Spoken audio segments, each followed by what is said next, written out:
Hi guys! Yan, nagata tayo ng tilapia. Yan, pinaksiw ko na yan guys sa suka na maraming mga ricados. Yan, ilalagay na natin ang ating gulay. Ayan, gusto ko sa gulay yan siya. Hindi ko pa yan nilagyan ng gata. Last natin ilalagay siya. Ayan.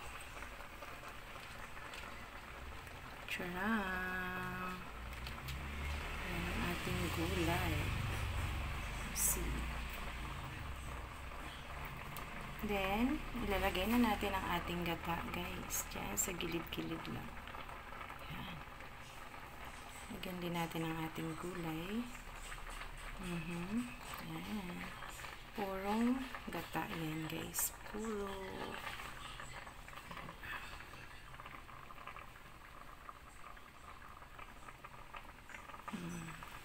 Then, mag-a-add tayo dyan ng tubig, guys.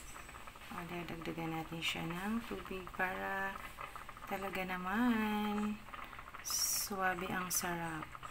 Ating tubig, dyan ko na rin din nilagay ang tubig na half cup. Ayan. Para, ganyan lang, guys. And then, tatakpan na natin. Hintayin natin siyang maluto.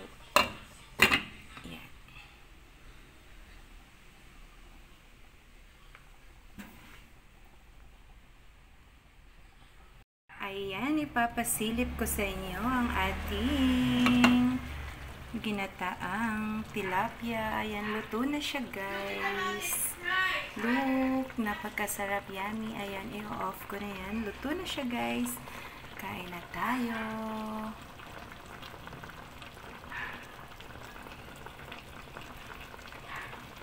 Diba?